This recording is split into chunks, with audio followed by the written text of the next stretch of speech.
The car no abandon. Brand the car no abandon. Bread ye wachina kunyao ishiraka neat etiefonyina ozioma adakabri oribo baby The car no abandon. Yesi okwan tware asuo ena asuo tware okwan panyin ni hwan a yebo okwan betu asuo ozioma adakabri frimpong manso wachina kunya baby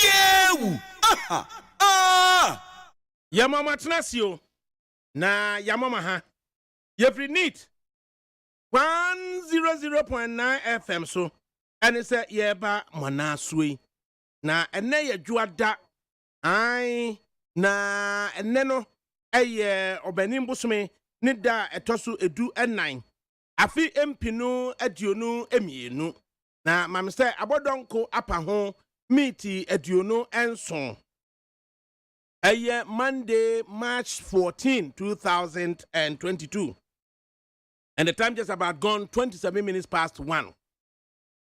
Mementi jumedie na yede ebremu. Na jumedie mi amidi ho chia me yefra me ADAKABRI Mamudu Osioma. Panyini kwadwo da me ado as usual. Na production is in naso. Ai, no pass Mark Jerry or say Ajiman. Oboni chidom bebiada bia owo.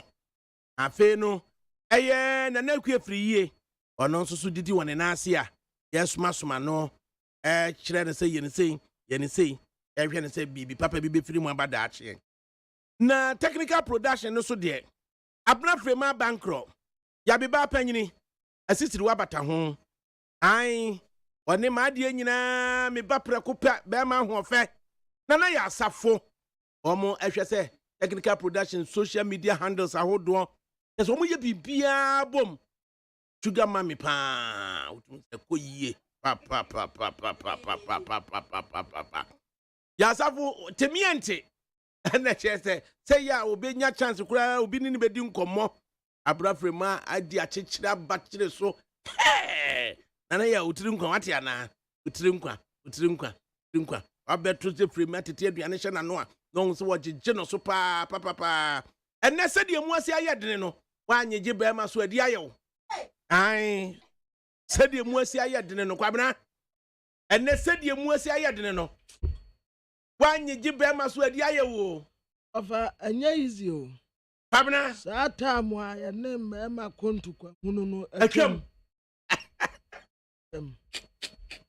sa time ya ne ma kontu kwa hunu titru akuratwe ho ntokwa de yade no atwam anya easy o adentra kwabena adentra atwam of one will say enne no said the asetina no aye no in fact unya be ma obono homo ekoba unya ni half ofefie ba nya ni die nya ni die oye very responsible person there man fight sir ba krokro don't ya ntina mama di omo hwehwa no adie ne meme hwehwe kwamra wafa ama de opa ne se oba di boni ani die oba di boni ani die mano ya obesiesie fi temu so onfanya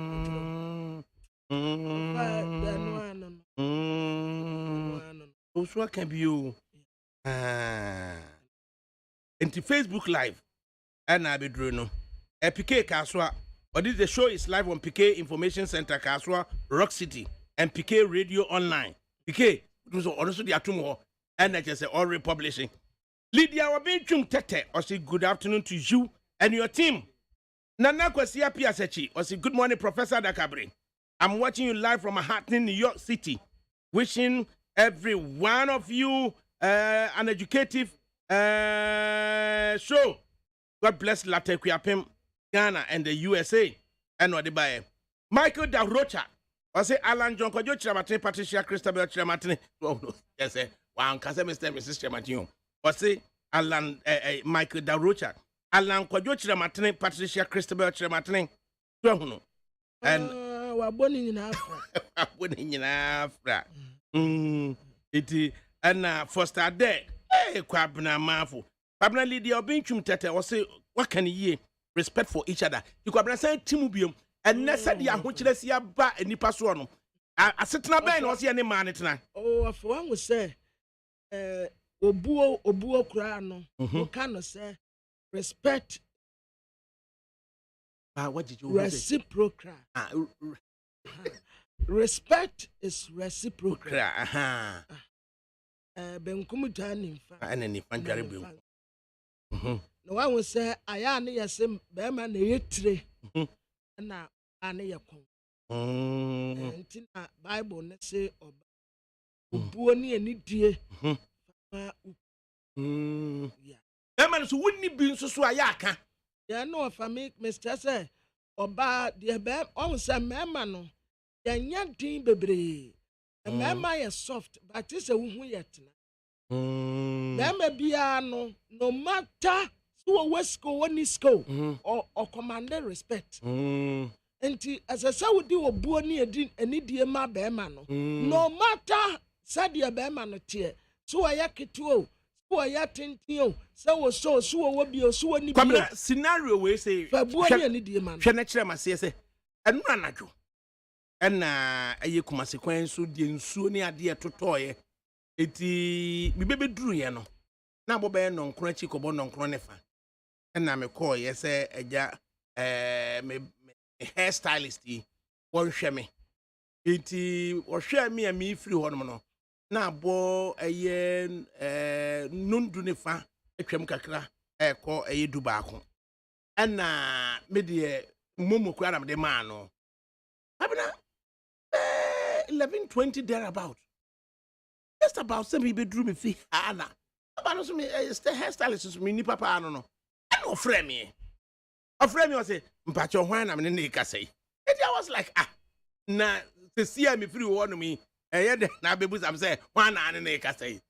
And also, Mpacho, would you tell me nipa cram so me nipa so mercy. And you know, and also, Mpacho, would you be binti? Time of Ben a free chain. I'm so bad 20-25 minutes ago, Yana, be French, and I'm a cafe, and my baby drew Hassy, and the other. See you, me that's Now, me tin nibi which you quite represent the next you of ye. That's what ban the pressure to know. Said saying, Sir, I dare watch. Says a brass, I feel now be fee. Now so be papa so a pound muscle and yen and no do. Ye more. Well, quite didn't went to walk on what then sapa be fee. There be dear Nanka Dabedi, dear Nebusia. Oh, young man, we no 55 cities now, the man. And it is a basana or Banadian Obeka. Who says, say, Mia, I mean, in the papa and we need 20-25 minutes. Nanny Bew. Sir, I am a moon, far jealousy and 30 years. How we are missus? What you will be a new competition? We are Mrs. One. Oh, we are Mrs. One. We be a new Niasam. And you are Bema or quite, sir, of a pressure damn Masono. And yes, you know, jealousy now one a frown now, no one a cousin. Oh, sir, one would trimus show. Sir, what do filling station now? Kobu Petro, now you muscle. Sometimes when I'm crying, baby, I woke up. Now what you want now, pressure now? Oh, call him now, no one, Cassana, one day, say no one is. I did be a baby sit table. Sir, I'm fashion messy table. Offer do baby. One will say, I will a teacher son any brother. I see a can of credit room. Tisian was sitting and waiting. Auntie, what Ubaku be crow? The time I did be free. Traffic, I will be dim. Something be had the other name. The young suburb, I didn't a bear man bit me, I can say. Oh, Nipas Messi cranny last person, I'm a unity. I don't know banning you, so my man a bear man, Timothy, a bear man, can or banning you. Often, yes, to buy beer, and yes, to buy beer. As I no, I do unnecessary jealousy, have bear man. Hey, unnecessary jealous. About who should be our bear man who know what be Waba. I just acquire one now. Waba. Waba. Papa, yes, so do quit now, and the fuel Nina, Juma, or this kind of a good table. So, offer me catch out, say, a man, yes, Ramo. And yeah, it is you.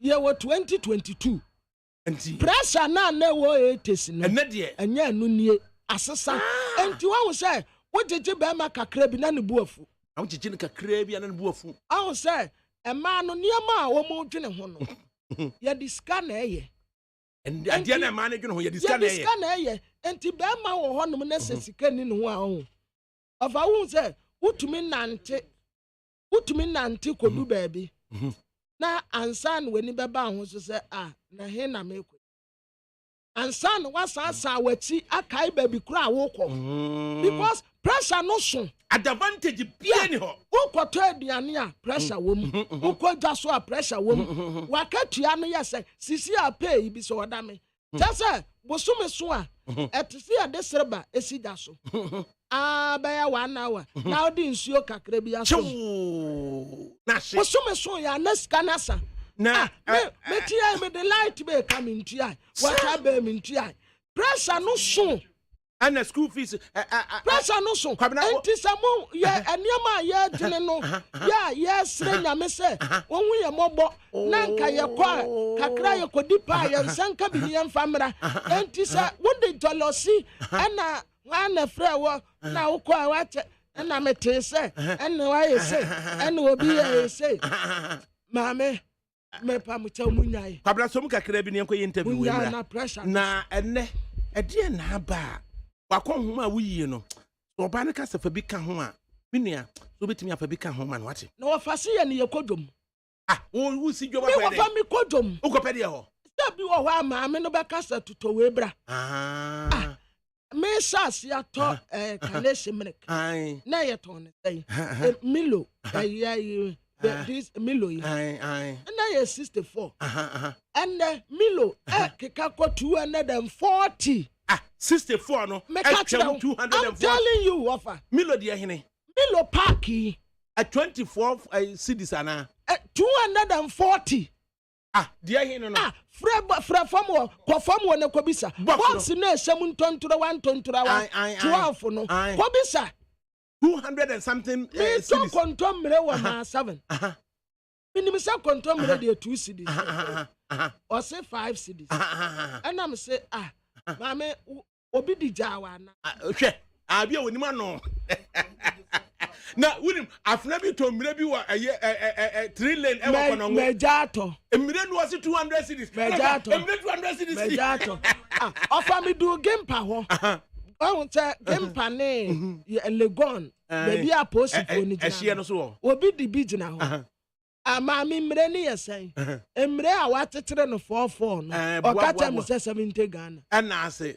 mi wi mire bi hum na emire no bi kan ma nko na de be ma mi a bi beto mire 70 cedis pressure no so enti yesre wo mi enye interview ba komna wo munya botre pa mi enye interview ba komna na the way no man bi wo busa ho se efa eho an se efiewura si dan se wo si dan be 10 years ni obi tim otua 150 bu so what rent afi we say next time me dey go 250 ususu no normal cost ra efiewura dan na wa tie wie no efa ho hene fa ofa me say pressure down ko o ti we wo dune dan a wo betua o dune light bill o dune water bill o dune nkwala school fees o dune petrol o dune di o de ko o ye maintenance every na ko wa kodwom ma ye ne owura Edwin Kwaku Andobafo we communications director Food Sovereignty Ghana enkotwe nkomo se enade na ba yetimi di mire kokko gina ma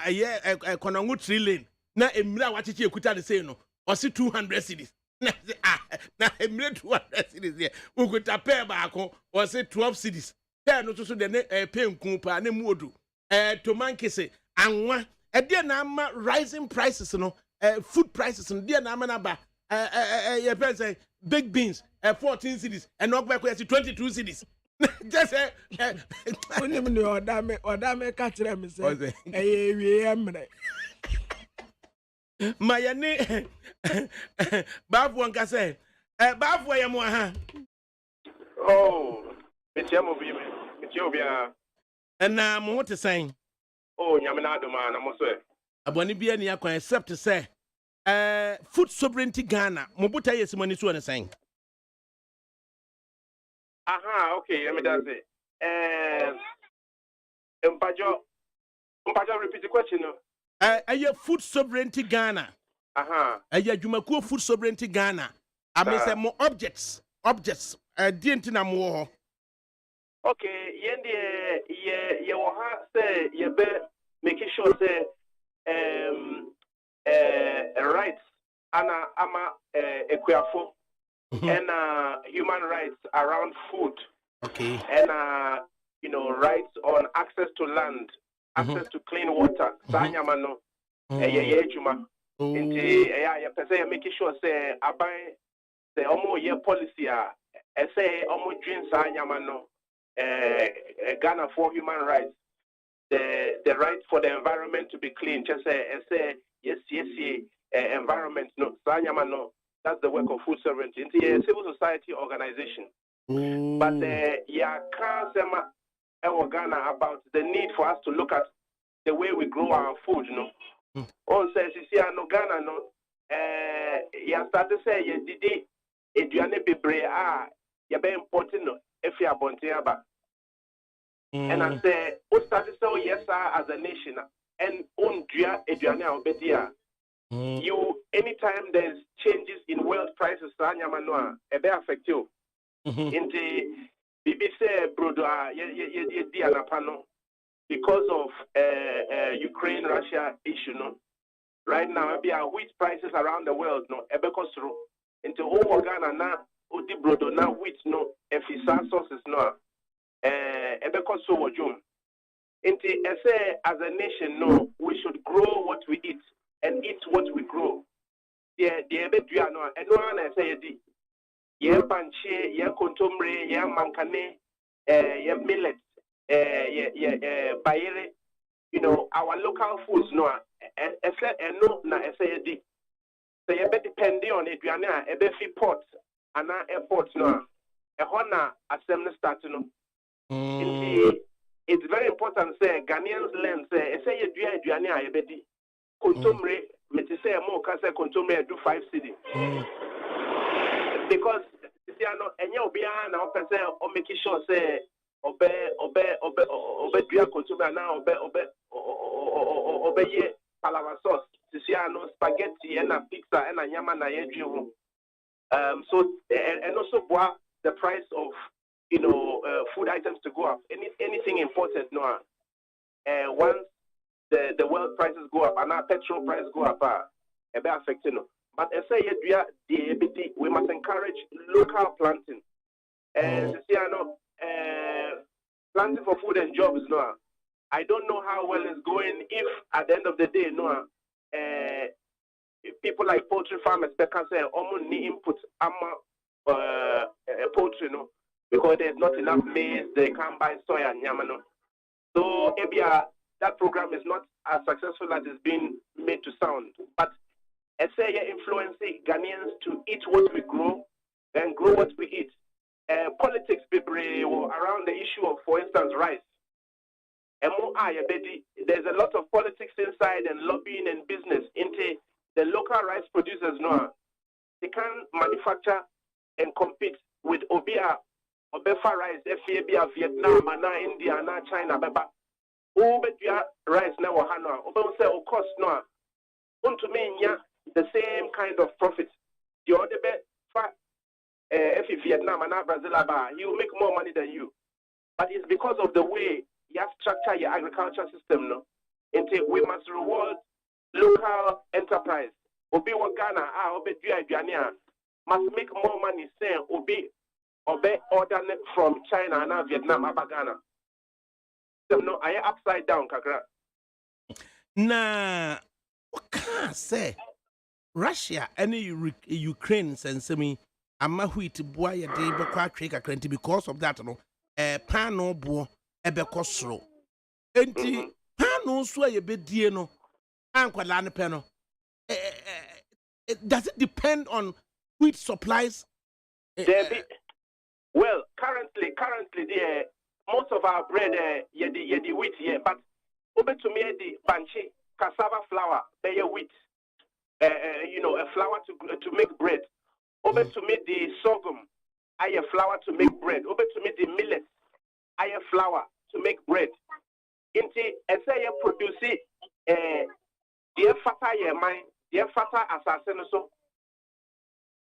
Inti because you say October 2021 bread that omabobo nkuru asa 1 cedi no at present you know sa bread no ye 3 cedis that nkuru no enti dia na account for say bread ye 1 cedi as of October na yamfa say 4-5 months later sa 1 cedi loaf no aba be ye 3 cedis. What accounts for that? It's likely say they are using imported sources in Tibia flour no ebefi or mine biaba and the shipping, the transportation, the clearing sanya money in the better price so because a business intina I can say if we are focused to produce banchi flour Ghana banchi odia and here soupy it does very well and now we have a thriving industry factory odia banchi the wheelbarrow back or the wheelbarrow 10 or the Kia truck bar, Yabetoni na ya blending, na ya making flour. You can be producing flour locally at a cheaper price so that Ghanaians can also access cheaper products. Into Otto Brodoa, a bear cassava, but it will taste just as nicely. You see, I know breweries, no Guinness for no, or use sorghum, locally grown sorghum, bear beer. That no Nigeria for no almost bane imported barley and hops many years ago. In Nigeria, almost started Guinness with sorghum. You see, I know now, yes, so yeah. But if you let local farmers grow the inputs of your products, it will reduce the impact of world events. Into a baby cost or mine beer. Stock markets are crashing or mine beer because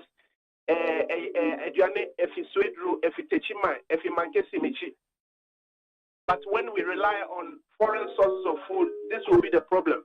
In the food sovereignty Ghana, no, ya on many times the way we are doing agriculture, doing very big commercial, kind of mono agriculture, no, just say baby back for hundreds and hundreds of acres and hectares. That type of farming, no, and yet because it doesn't allow for different crops to grow.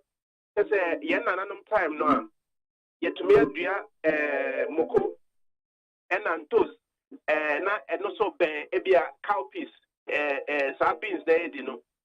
It's a good eduanesa, almost complicated, almost warm into cowpea, no, and ma assassin no nitrogen. Ena mokono mwabia mpe mokono mbentos no but sisiano ye the chemicals best spray assassin so ena assassin beshi on top of the earthworms ena samwano ni na amobua assassin no ibia beshi. So the way we are doing our agriculture no, if we are not careful, we'll be depending on imported food for many years because assassin is a living entity. On say, to me, a draw echo assassin so year upon year upon year, and you expect by 2036 you'll still be growing food on the land. It will be burnt. It will not produce. On say taking care and food sovereignty. No, you can't say, and Obibekin say it is expensive to hire boys to weed, but the total cost say that should be 4, 5, 6 years. Because of size, draw, sprayer, that land will give you 0. At that time, now, your calculation now, I want to say which one was more costly, the one concerning a little cutlass and some boys, and spray, and to me, so we must think holistically about our agriculture, but I say supporting local producers. Our politics are chicken, akoko befi Brazil, Upper Ghana, and people saying, yeah, our Ghana bet to me, it's showing the system no upside down. And when you do that now, then you expose the local Ghanaian to importation and all these subsidies and all these taxes and port fares and fees. Inti say no. rising food prices, edible things, yeah, prices, air costly. Ufri se betimi astem no. Well, Sisiano, the way it's going, no, once people import and the price of petrol cost into the beba from Vietnam, beba temano. Price I ever charging for the transport no. Price now is not from that already. Before very clear no tema answer now no scrap or the transporting from to Odoko answer now better. All those other costs from petrol alone, bebem. So the way we do our agriculture now, if you are in Fihana, how pa, and say making sure say our God-given endowments, no, the Nyamia Shrine, no, you be using no. That is why we must take care of our environment. It's a very short-sighted way of living because that year we will not have rivers to get clean water to produce fruits and vegetables. The idea salad no is mostly from dirty water, contaminated water. It's a dream as Ghanaians. Now enjoy politics no, but at the end of the day no, we must grow what we eat and eat what we grow. And things like school feeding programs and things no, we must buy from what we produce, and we must spread it. But the politics and the power of the lobby, just a business for no, in the rice sector, in the chicken sector, in the flour sector, baby, if you are bagana na obi or nyane die wa. But at the end of the day, it's not the best for the country because you can get cheaper. I mean, Ghana, you will asase bebre ekutu. We share as a man can see side. No, we can have orange juice, a little small bottle that each Ghanaian child can buy for a very reasonable price. They are focusing, say we are going to produce, but you see, I know you import orange juice. Who call Ghanaian hotel? Orange juice out Benuma is from South Africa, and some of them call themselves 4-star hotels, 5-star hotels. There will be fresh orange juice. In the box, baby, box amount. But so we need to start changing. Okay. Just say you right. Edwin Kwando for we are communications director for Food Sovereignty Ghana. Yeah, there was no comments away in the right. You Edwin Kwaku Andoba for Food Sovereignty Ghana no Mukasa. Adriane Boa Ayedne. And no more boy, so it's a good afternoon, Wafa. It's indeed food items, it's true indeed, food items are skyrocketing. Can you believe that 50 cities can't prepare fufu for a family of 4 here in Feyase in the Bosomtwe district in the Asante region? My question, what has accounted for the sharp rise in our local foods that are farmed and cultivated here? Say Feyase, Bosomtwe, Ufri Eya Tonsu, Ede continence Feyase na wo was say 50 cities enipa 9 entime enwo fufuo ma omo nya nampa bi emfanto so kwabra of a nature say ehwo no mpo no ehwo ye local pa ya enioma no ubenya no fufuo bi abanche ubetumi anya bi 10 cities but there 10 cities na enka beso nipa for nkran ha de ye nyanka ho ase za nkran nyame krom aha body and utumi nya mienu 10 cities nkra ha body mienu utumi nya ne 10 cities it was say adienti na enoba ni bia yedua ne Ghana ha no still ehun ofa ne bo no na eyedin ne bo no edin na se ya tu petrol mu a eka transport enti nipa a wokofa nioma abeton no wono so di bi beto so. Oh, senya. Enti defe wafasisi ya misi for me. Title sardine ya na ye 3 cities. Sisi ye 5 cedi 50 pesos. Na second na ye 9 shim na ye saying. Me abam say 9 no a. 9 no a. Kwabra say just ye kodwomu because see ano oba ne beka wo bagi na chinyi. Da bi wafa ye nyini tim ye de bi ka ho. Yes, sir. Uko fare hin na aka ho. Sra na yesre wo mu say.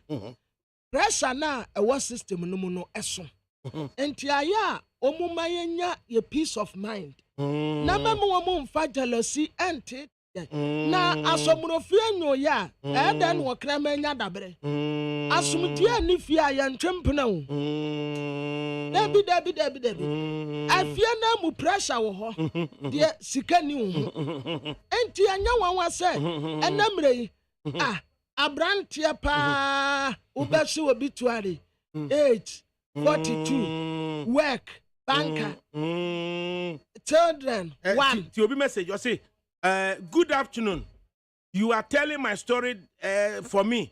This happened to me last Saturday when I returned home at 10 p.m. instead of 2 p.m. because I was at work for maintenance work. However, we received 10 20-foot container and my boss charged them to discharge all of them. It's just all than maintenance kakra. Nanko so be 2 p.m. And you did container a buy and a boss and say with the extra work maintenance and my parents overtime. Mummy and Yamuni, Yimi and Scania, Obedru Fiana Jotana, or Barnesia Ferry, or Hinibidini. Abnasuba and Atimuntia, who cast a DSC or Jumania or Barnini. Of a Subai Bian will be at Timo. Now Subai, dear, no, of a Subai Bay. I also bet to about a woman I had to move. I watch them watch that one.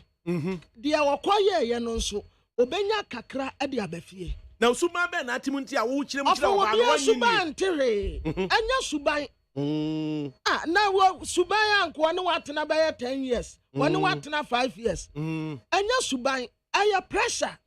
I have pressure. Exigencies of the day. Messi and the West Stadia will be a first. No was rawa dear yet de man and was rawa dear what ye knew what time because when ya on coffee as a maba any brisam any brisam tears room young boys no mrantia no obeko a ban obituary 42 years work and the come na bone na adults of family na wontie work banker children one wife one cause of death pressure.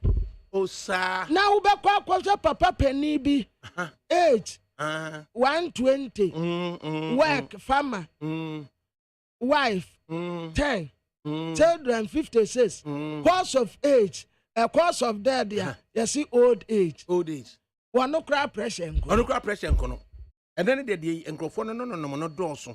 Now, we need my system, no, so pressure, no, into your slow, must say. Emu my pressure bebre jano. Musmuma brape. Ofanya bra passemu. Anti want to know what?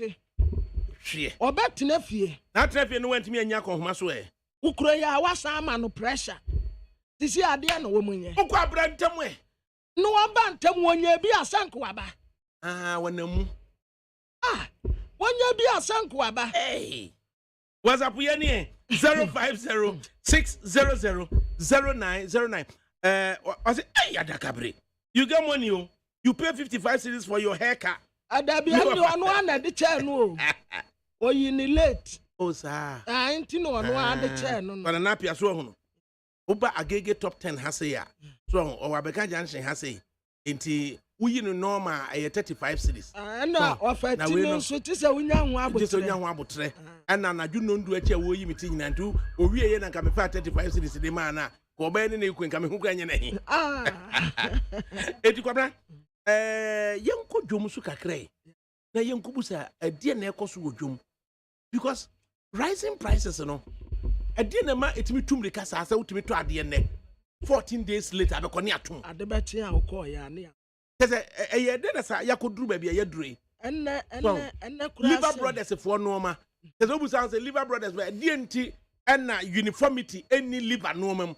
I'll bet me I told Liver Brothers and so ya crano a year a Kitwan baby but 13 cities Wakanum be better on 14 cities, be better on 16 cities, shop me less than 50 meters apart. Never I quote on 16, never I quote on 14, never I quote on 13. And then about the side. I no pay crano.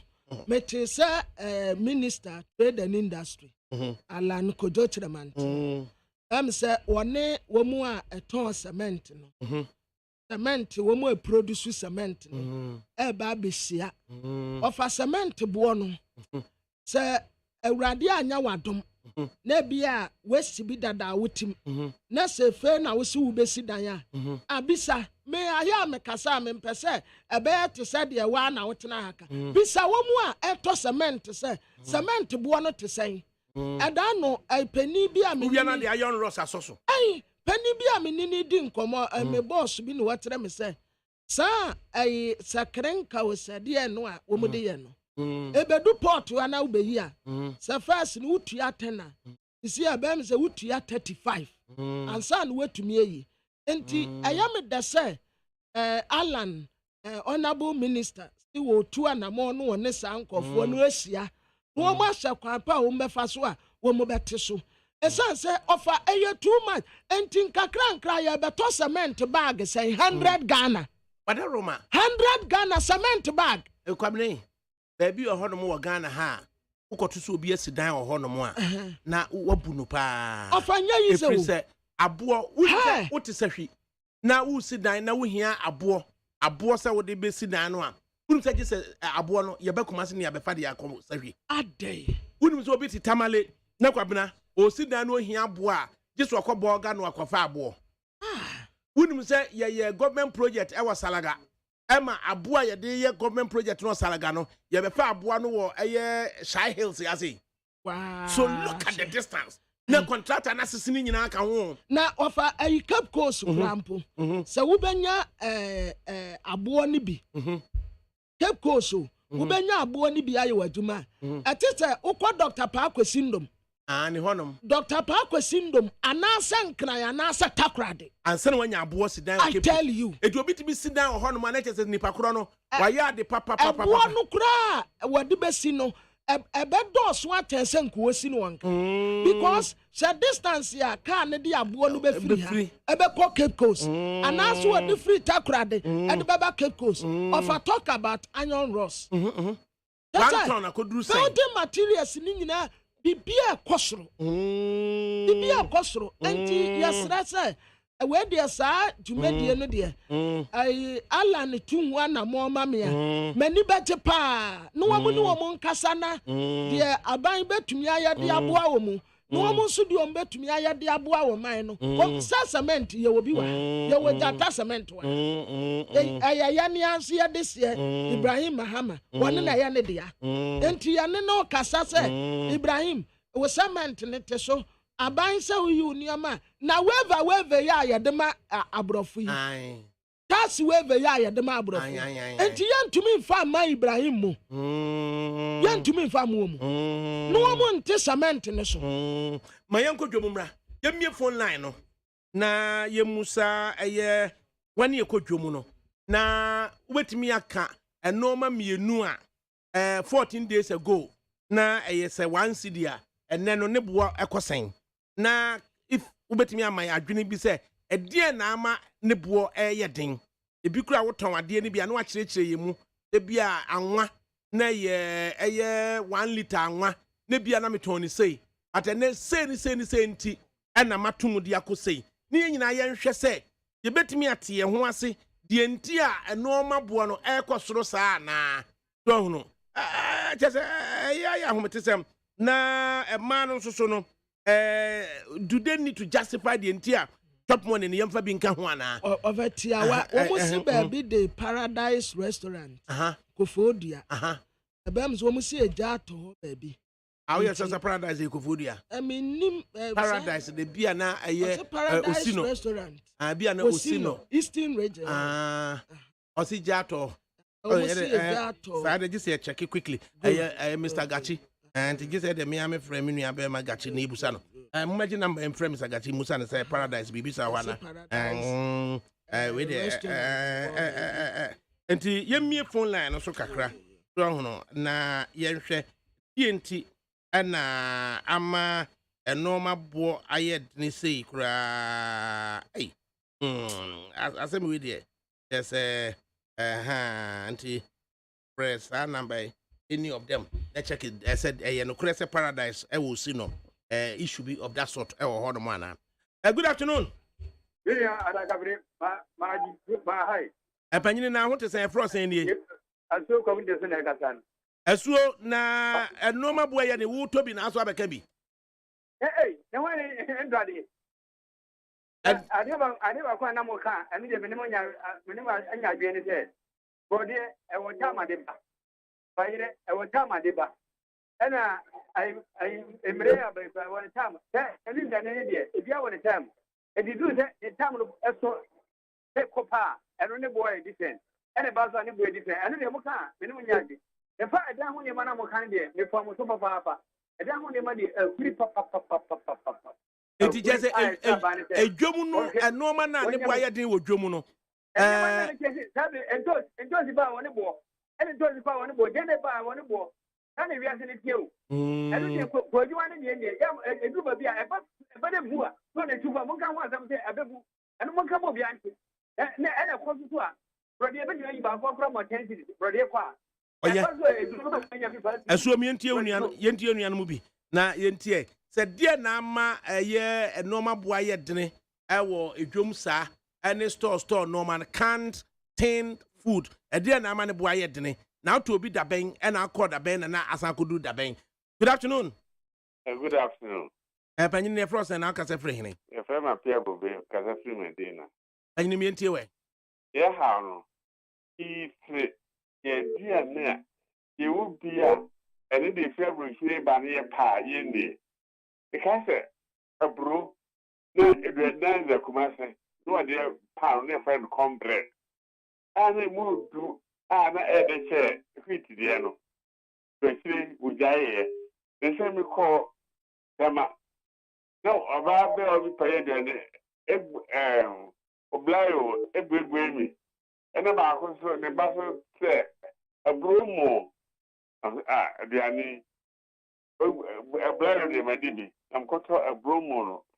Say a brupana, why young wire kept was a more, and the one more I just to come a gusso. If you can afford, he jive it the ani dear bro, no, ne, or blio, ne, big cabia, and them why. Nobody said, I was it. Obi de se kosua say no was a large crate 30 cedis and a ton or crate no and a medium crate no so 28 cedis and a small kosua no 27 cedis and a puller 25 cedis and a spent layers 35 cedis into se kosua de edu 30 cedis da ben per crate. Good afternoon. 0302 24 3540 0302 24 3540 and I said 0302 257902. Na yenhwe say e dia na ama eye e normal boy yedene say yes to mu say ye edwamu ni nyina ba bi efre. Good afternoon. Good afternoon, Afa. Now come to say. Alangad. Na wo kodwom. Afa me papa. Oh, ja was. Na do wa yen tan said the watch plantation. And the yam of oil and the brand on what they are in plantation. Now oil no the job such an papa blend. I'm a fan 1.9 something. And then at that 335 Ghana city. I'll pass through the gray. I'm not plantations what or children to be a you know. They do what 2 to 5 cities. They do 2 cities in India. Plantain chips in the 2 cities in Immobium. 23 billion, they do what 5 cities. Then you better obey oil and everyone. I'm not for body and everyone. So I can't oh, very fair, no, because you are too petrol. Somebody and to honest about you know, that's what it is. Enfin, I idea of papa and maintenance and come on, I'm open.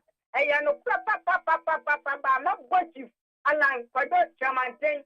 I actually minister about to pass over to Tanamon. I'm not gonna fight. Yes, I'm not saying, Dano. You make me and price in the back from Cafe, but you can talk for I done your fat. And now, bro. So, look at me, look at you to the Friday, and you offer. because we down what to a bonim. I must have you to me.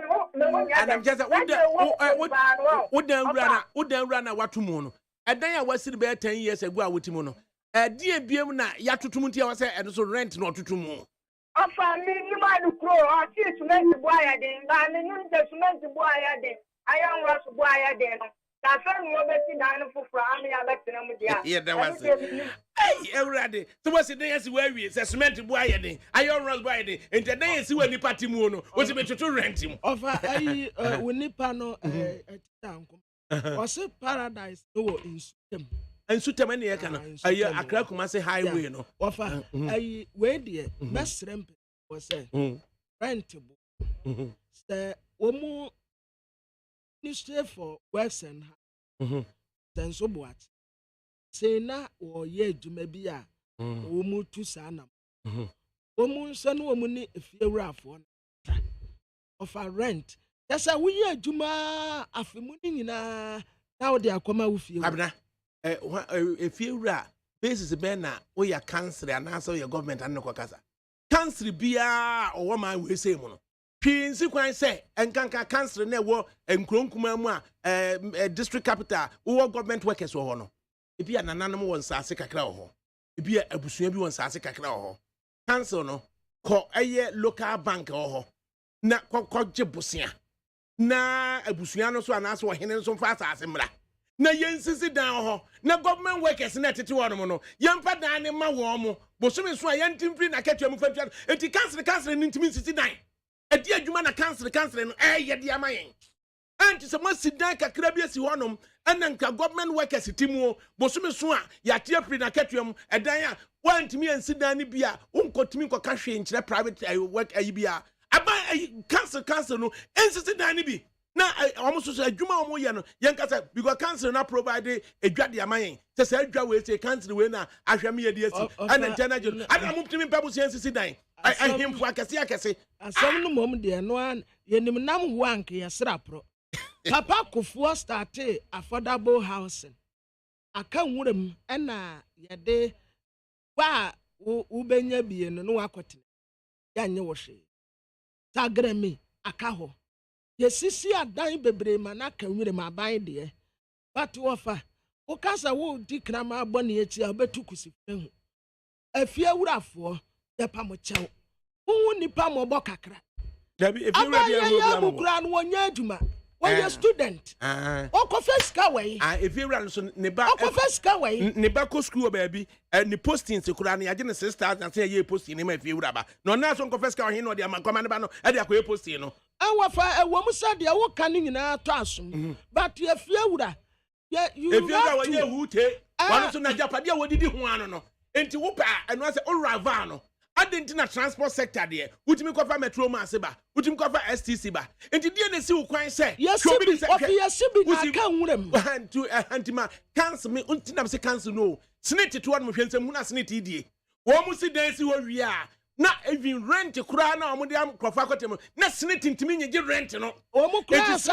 tonton dan no hwe wunim de baba na tonton dan no wo mu ankasa betena se nkwajeje rent no na apale na afe management decision aba say yenton dan no na yentimi nyi esika mfiri sa dan no a hono ma na esikafo no asan akọ na yatete so na o makọ akoto afe no de ama wo han no de je obu akese adentina sniti betimi asi na no ntimi nyeje rent na dia abro pa na ye de boy ye wuse na ntemu ne ye die no me say assembly bia nkonko pass a woni nananom nka eye traditional council ho no mo nkopa wa hina sa ase kakra mfamra anasa busua bi omo ya strong omo de asase aba na muso council fo no so no monko bank ya ben honom sajuso traditional council na makọ best point na makọ your program nie within a matter of 3 years you be see CBA 1000 units ye de be ha ye de be ma government workers and mompa busia mfama yen traditional council so de asase na ba hwe adwuma ya fu atidwo hwe adwuma ya fu a wasa catchment area with the man womo we ya adwuma kwa Nkrumah University of Science and Technology tenancy agreement no controller busumi so a ne rent no say ya yente ne famra ye betimi dia ye bibi enye dwanko an ye ka se mu mesisi dwanfa mayen enti council for no munya business development unit no mu sisi adan ni bi ne fama government workers intram private worker be a private citizen be a western there be a mama ne pere be internase ono se no de hwe de yire ne ma ofa na mesre queens no omra from kakra mesre queens ne say kwabna isle go dan ne hai no si ade ayeden amayen ayeden amayen pa because e so no pe 1000 2005 2000 a month there no pe yesra mu Munya na muntu chichiri otadua ne fa chichiri otadua ne fa bo osre ho abofu maka de ho alaji ade obepɛ de ho ana musuku musuku kai de da ho yesra mu wanwurum ne bua wa fam ho babne isle go ne cantonment ne Sapo no yabre umre hute kwabra of yabre enkwaje moso yabre utua the rent 6 months wodia 6 months so na be ma fofura betua no so afa entra bi hu more than 6 months na bi adwumanie adwuma wona aso pe adwumanie wona aso pe kwabra wonam kura na kaabo wona aso pe 1002 1005 2000 a month adai wona aso pe wona aso pe adia wa so ni niam bi awom she kura mpon sedanim ya no muka asam so amonti ase asam monti ase de ne ya no muka asam amonti ase montumra abaka the woman say eja hihye no wo ya na say Ghana no da bia na do bi din akwa ho even hwe say kwasi ada ahomachin kura no accident see here car no kwa ye ntwiro ho hwe eso so ye VIP ne keka da bia we paradise adwumakuo paradise adwumakuo Mr. Gachi da no eja bia nto ho business bia next door to paradise no person describe area ho no and wo kwa kan say paradise it paradise nye hute and business next door to paradise and I'm say o ma suffer say emergency ni kakra it da bia ya ne yenye more observant ni yenye more particular na yenya nkrofo business names ye de bata make of na me sure say o pese wo kire baby a ade no closer me ka say me nua Mr. Gachi o tie me it imagine so tetem asesi anu ote say adakabri cigar paradise jato obetimi atwa hwe na pressure obetimi atwa hwe eso na ntene sa it ya yanyama we obi ye ni interview anopai me station ye interview na obi smi assemblyman no ogina ho VIP nti untimi nkwohwe ka no ehunu se ka na atwa bibi o VIP na nya VIP so enti ya na yanya more observant ni enya se ye de nkrofo businesses but associating negativities won sa no ikwabra ni nyina che se enoma boy din odwomu na me de adesre de masle queens ni se wo muntum free baby a wo mute no mra fom kakra na sisi ade ayira maye ayira maye pa na to anu mi pa obom amasamai wo bebe dia ho me abra na nsu otu awati otieti atechem obe ye ya behina se ni nyina baby oduma se wonom na nsu otu ahwe anwem ho na otietem twon slay queen bia ni ho wofata ho ene epo mu fa ai tibi se fa na bosu mi nsia pe ne etna fia sankenye de beni edi ni nyina se assembly no emwa fanya ye ni atiata wo ka assembly anso o monti ase o ai na nkati onu na wonne ka no sana me skin no na yati to onu na can't work in the sun okay enye juma na Tema Development Corporation TDC etimi esi 1 bedroom flat whatever now what did you $60,000 I tell you say Tema Development Corporation esi 1 bedroom flat whatever site one no did you $60,000 I didn't say to me basa of our town na say waton $60,000 am ko jibi ma e dan sisi site one honom pese nsem hunu nko a na kura asase bo na ye den ofa asase bo say siremu ma ne nko emfie se aduasa no ventu asase ne ka emfie aduasa ade ye totu kwabna isle go na wo kan wonim nkrofo dan o masisi a yantitim wonim sika ete sadan no ye sisi sadan no ene ye di sika ahye sadan no ene nipa ntim eti hwe sika anka betimi abo economy no ene akohye sadan no ena chese unoccupied enipa ntim ene yesiesie mu bibia bi wom enipa ntim atrimodinfo sika efo se wa Ghana de ye ndai kwabna ofa no obi antim sa no adai senedia I was sit down I me di share back we woman ne dan back you do e won kan ha sei ni dan edu nipa nu awuo enti afa na manso aba abusua ne wo yire ne ntem ai na ne dan baako ni nua se ye ne dia ne yire ne se da bi me na mete ho e no se ni nyina che se document kire se me na me dia ensem bebre don ti nipa baako no wo dan se du no abena wo soso wo sen mewo Ndi awasura dia fu atiti dia mintovio. Governor, mauni anu mumra metena sie. Ni enu muni nkomo. Na ndi ahwasuba mi o. Ya ta wo bi amaje no wase metena. Obi beta anu mafrim. Enti governor, ya de waswate. Enti nkanchire aban so ni fiewura bi anko ka hwe fiewura bi anya hwe assembly ahodo no assembly ahodo no momoden a no mo ne nananom nkọ apam no mo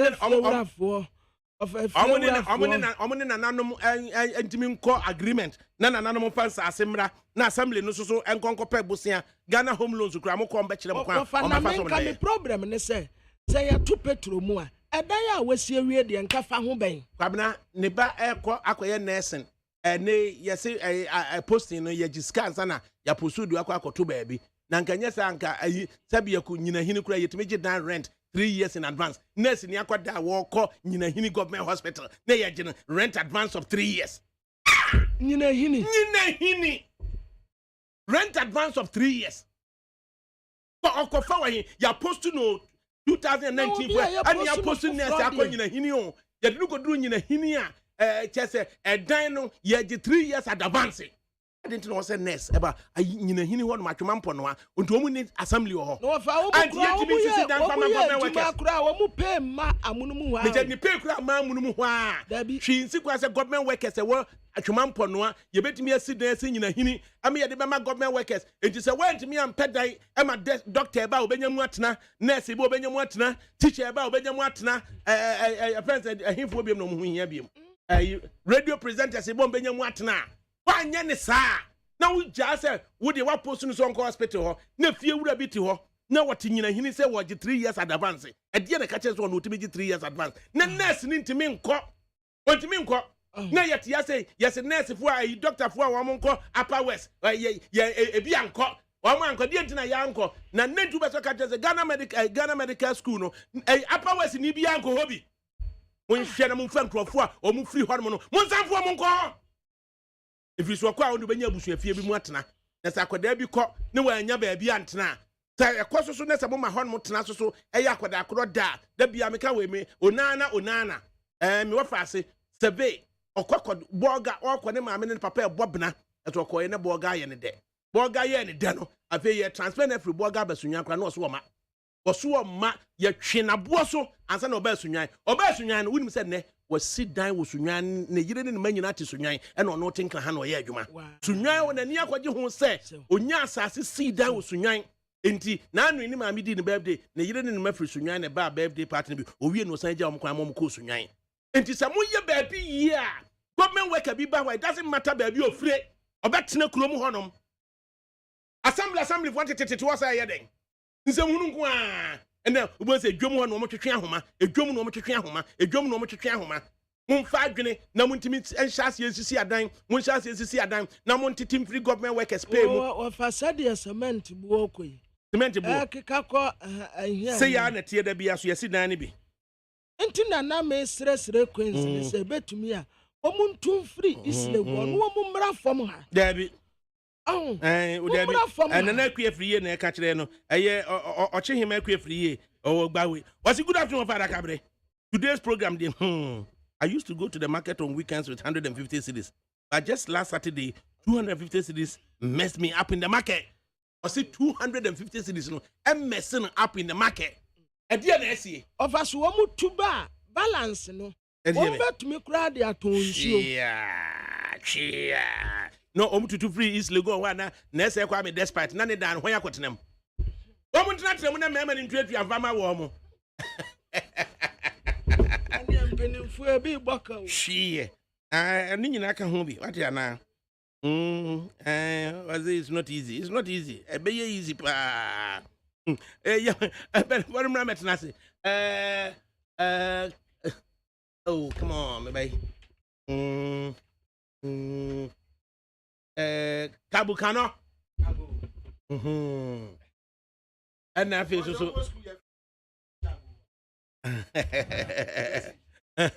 And yeah, now go do. Nana, vetenasi, obema fefe. Vetenasi. Kabusu de jabiet gang for no. I know much here more. Oyanti you. COVID. Oh, baby. Oh, I can't swag away. You here? You here? No, so Menya. So utie MPP for omokasa. And yeah, untiminya e favor info bia ho. Hey, menya oba no. Ni swag no. Yes. Oh, yes. That's very good. I guess. Yes, young guys are more baby. Young guy there. They are supposed to be with him. The baby on the bottom there, nay. Oh, the baby on the bottom. Oh, maybe I better to the bottom. Omen na mo fe fe sako. Omen na mo fe fe sako. Ogo e dia maka bia ma mi nia. Kabi ba me. Sansa kwa. Wudi jimadi ayo. Sansa kwa. Kalosa hen kra ho ntia na mi so. Na na bo ache so. Na bo ache so. O si ya mi hu no. Na bi koto yin no mi. Oh ja. Na akwana de wo mu ane se woni mpanimfo a omunim de enam a ehia da ya na nyes Canada abotom no na otu osisi an se bibi sanka no a se chairman na boachi anyiniti na se Carlos anyiniti a eteze onka hanum kwan bia so da the honorable MC the two most powerful names of boy Carlos Ainkra and Obowe and our MC MC so Tema West for and I will can about affordable housing. What Tema? I'm now. Almost see you on now. Rising food prices.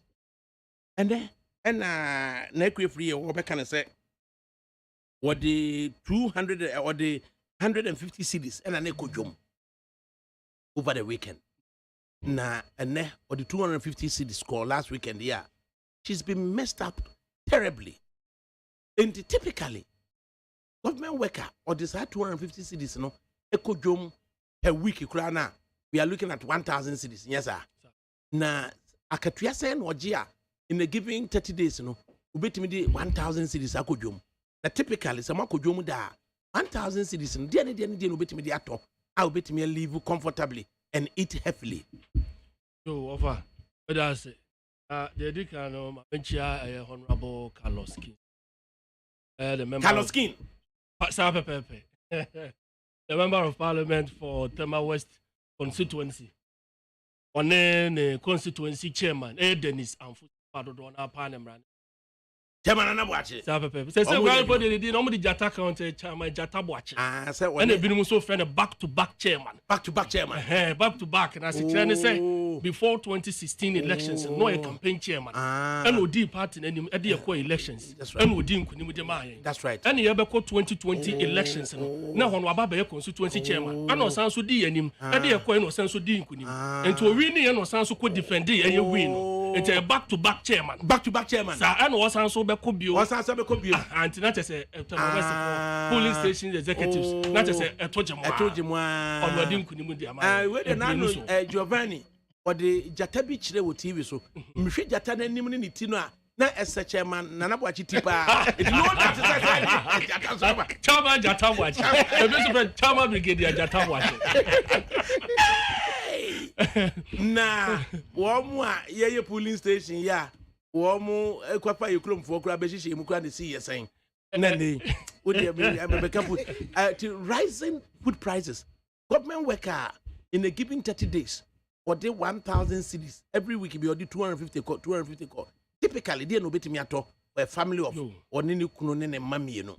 Over the edikan once obru be frey o kan bibi na asem no kan na me de papa o try say a tomri bia enuane bo no ankasa aya na ani etimi dane preko because if you say obibia utim say we dey into so abapa that dan ukita be 5 cities a obenya into be konko be masai na wo dey abafie eto me bi so is into so e dey ben ekọ 5 cities wo be kọ ne yi miensa na dey ahye wonsem saa de no so ya ade bi a ewo ho pa ewo si timi so ehwe no so ka eto me bi a je na abapa ene wo ko uduru mokole dwem si abema me akoso je na eto no to ade je na ese wa hwe a ye de beboro enu turu kita 5 cities ukita 10 cities a bebre na won saka na wo de aba na wudi wa de nkakra ba yira no mo nyina so wo bread de ba ne bre so a eteko esa ente eno so ya de so a play role papa wo se won so yeti ye ni e de hwe ho enti na enye mpe nyina no na kire se dwom ye coin na mabo aye den pa na se prices no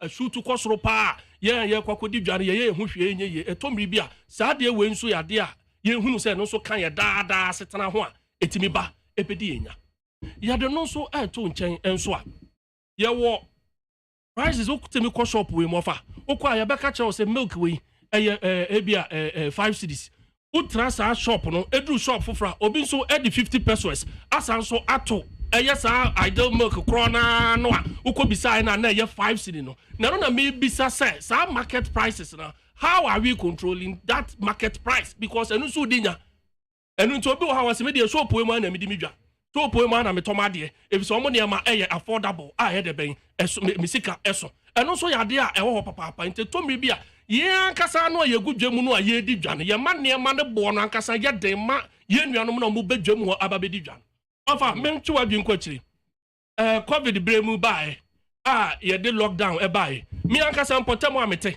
me obabi ametomade pa se mi ntimi mo sa supermarket ni din me kwa se me kwa koto ade me duru ho no afi prices wodan ni mu nyinada asesa no ya asesa no for good or for bad that's a bad nyenyenyenyenyenyenye afi de bi me kwa wa ofa me yi ade no a me de kwa kanta na chi se ya ne ya hwe ne ya bobo ne de ama me afi de me wura ho no ene ma no ya chorotro wo paper so ne de atetare ho deda enu nti no woni ebre bia wo tese wo kwa se na we de ne ba ne se ne fa akosi yanti yente so ma me wa choro ne bo ne de abo ho deda enti wo ba milo na wo so mu a wo kotu aka wontimi afasi wo ne pi and hand sanitizer on Facebook live ato apronti or the New York or see good day ADAKABRI. As for the rising prices, it is the same everywhere. Can you imagine that over here in Bronx, New York, I've had to double the amount I used to spend to shop for groceries, and the pay has stayed the same. It's Bronx, New York, baby, I know ye. Ofa sa ho kire ene sa ekomu ene sa nibre ayade a wo free tete ene kura wo fa obetimi adurudwem wo koto ade konkwa ye de hye gari na ma wo ya konkwa ye de hye mo na ma ya bone to ni say me ko inside enti ade na wo you see enti abrebia ne ma ne bo no de ni free tete enti me pai bo ne ma de srede ne me nkoto sre ne say ye ko ye nim aso man no authorities e betumi agira ho aka say ade sumasi we say ba market a ye nton ne bo say wo pe say that on I think it should be happening. Anya sa de bia ye kokro makoto ade ne be fa wa de yes am gongo for prices at income board and some family ofa enanya hometia say sa de we ye ton wo ba bia 2 cities ofa bra ne te wo se me nkwa me ton 4 cities so nkwa ade be mfa so ko ba bia ye 2 cities say enti de bia na be ma complaint say ya aba say ene ma boy den obi te ba bi no wonte ase no ohunu ana wonim ne ekoso wo system ni mu a no de akosha aban ni wura free say ni nua bi a wote ba bi na tiri modern ena amasa ne ma we nyina ekoso na amasa ne ma we nyina etumi ACC aya homete sam dodo me say hand sanitizer keke ofa covid ba foforo na hu se nipa nye hand sanitizer enei wotimi gira kwa ho no wato bi 2 cities wato bi 5 cities me ko to bi o shop bi a ya tro ho 85 Ghana cities satam na yare na trinity fresh prekope e wo match nim I tro ho 85 Ghana cities and I ask myself why eti ye ankasa ne nipa no a ye nyete ha na ankasa no etirimodin ne awudie na wo ye tirim no ene ne ya me pese me nya me ho no e dɔso wo ye mu toto kama ye sesika no e de akɔ ye 40 na free so no redenomination a redenomination no was a calculator bi buy Mokola de no.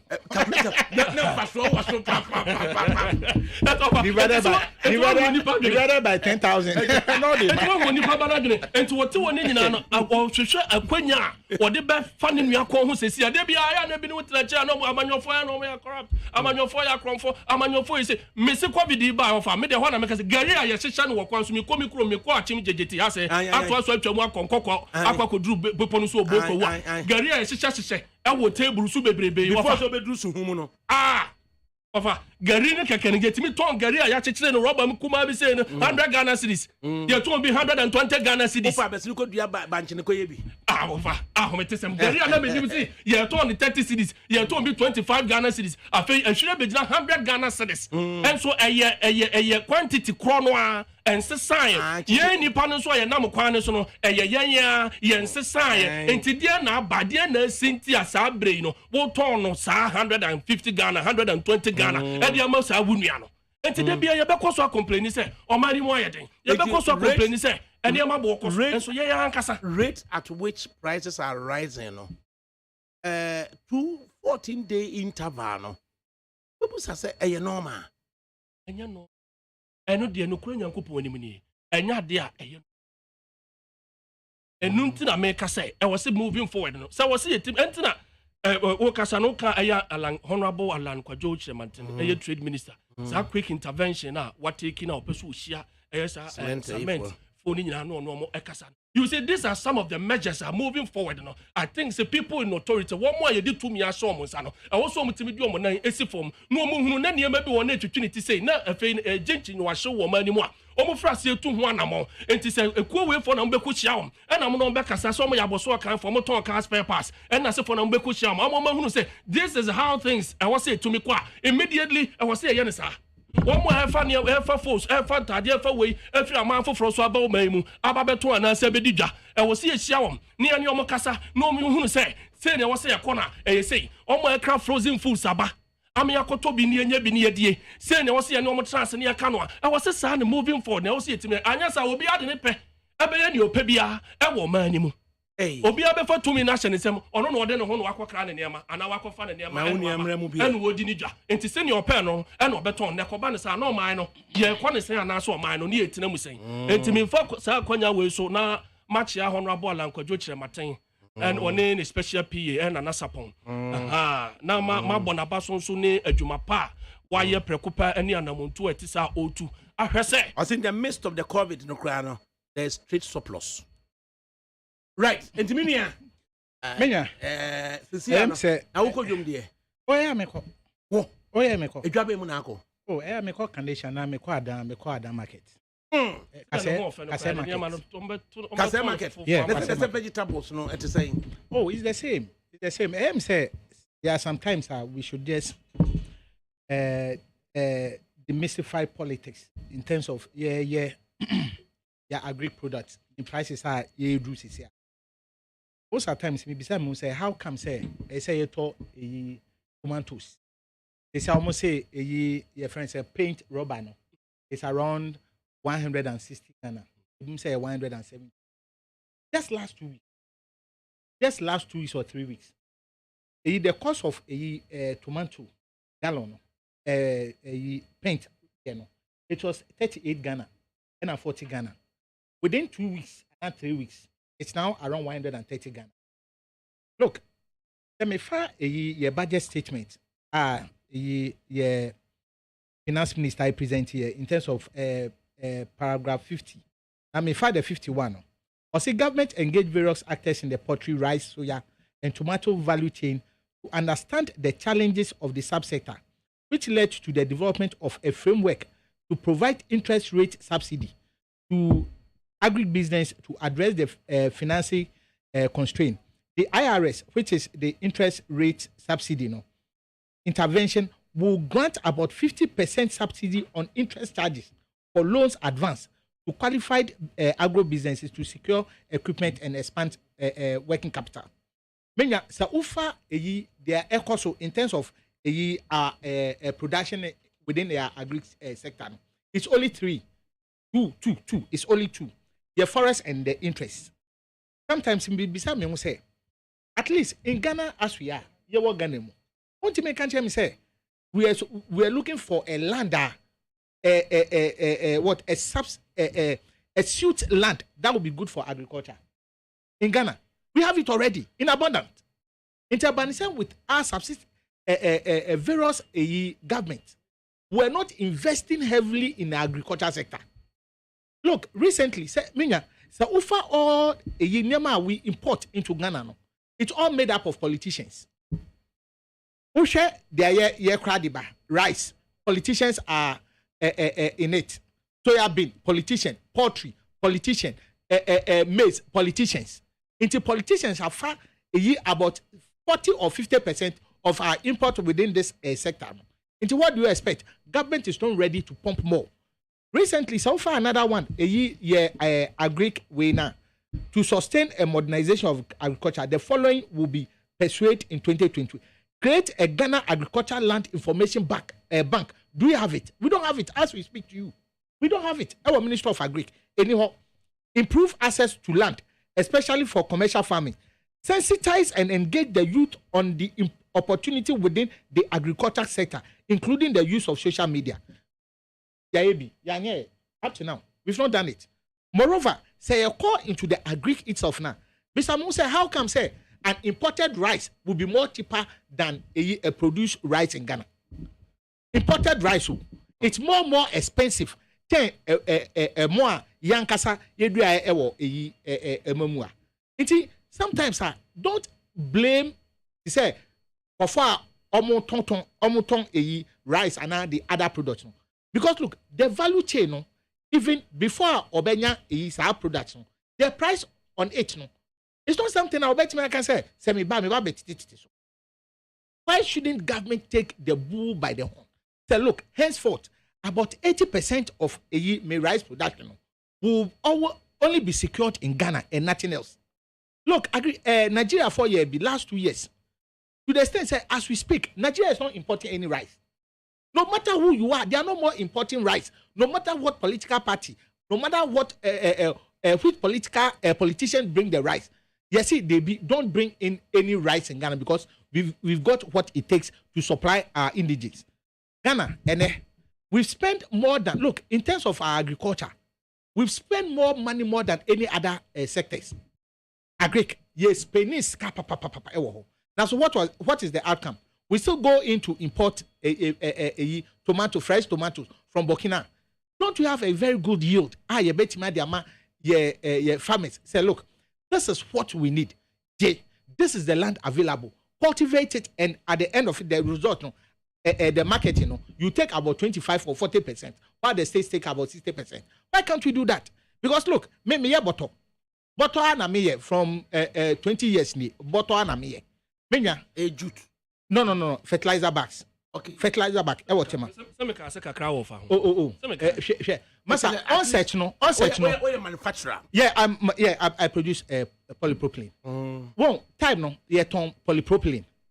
Yeah, it say e gari o say mo friend no say mono. That's small grains no. It's been sold for $63. As at last week Friday, the price of that way no is $110. Yes, convertible currency no so still rising. I'm telling you, that's what we were being told. As we speak, we are going to much, about getting to 50%. Look, as we speak, from January up to February, the dollar depreciated about 7.2. From February up to today, it has again depreciated 7.1.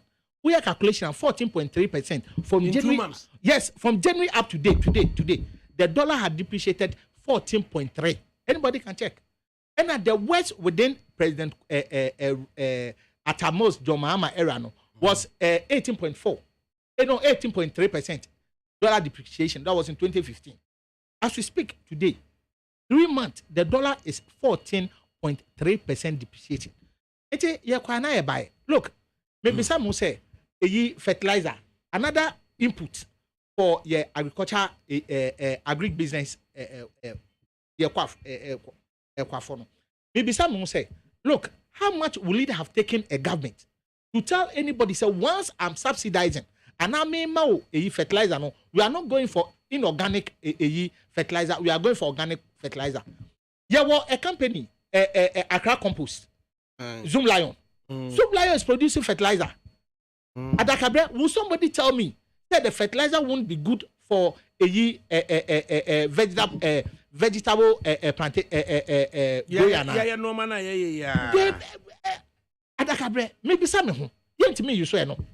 But look, go and find out the politicians behind importation of fertilizer. Yeah, politicians, MPP, NDC, yeah, na importation eba. It is you can say the thing had been increased to a certain amount of percentage. We should accept it because we've created that way. Look, Zoom Lion, I'm not sure say Zoom Lion, your friends say Jospon will tell us say the cost of the organic fertilizer no is going to cost about 150 Ghana. As we speak today, a cost of fertilizer is 162. 162 from 105 is now 162 Ghana cedis. Why can't you go to just Accra Compost? When negotiate with them, we need about 1,000. Because look, politicians are those. Name me brother. Your political parties, no. Yeah, they're air cost. Why can't we? For once, let's say, look, we are no more bringing in inorganic fertilizer. Or say, about 25%. The rest, Zoom Lion do have the capacity to produce about maybe 75,000 metric tons of fertilizer, Mayana. And the man, I'm sure, look, recent, that was on Saturday. Your friend is saying a metric tons of your friend of iron rod. By then it was 6,200. And then Minu Kasano is 8,500. A ton of iron rod. 6,200 to 8,500 per ton. You can buy. Your friend saying cement. Cement was around 49 Ghana. As a Saturday, it's 55 Ghana. Cement 55 Ghana. And I can say, look, let's look for a cheaper. Yes, let's look for a cheaper cement. Where are we going to get it from? What is the cost? Maybe sometimes the labor cost and others. Is it okay for us, Anna? Lenka, me, I am yapa say the benchmark value at 2 clinker. So why should you do that? Do we produce clinker in Ghana? We don't have it. And I call Portland cement. They are this Portland cement be a Cape Coast do we have the capacity to just make sure say even that Portland cement is converted to something meaningful? I bet me use for cement. These are things look, me, I'll be more happy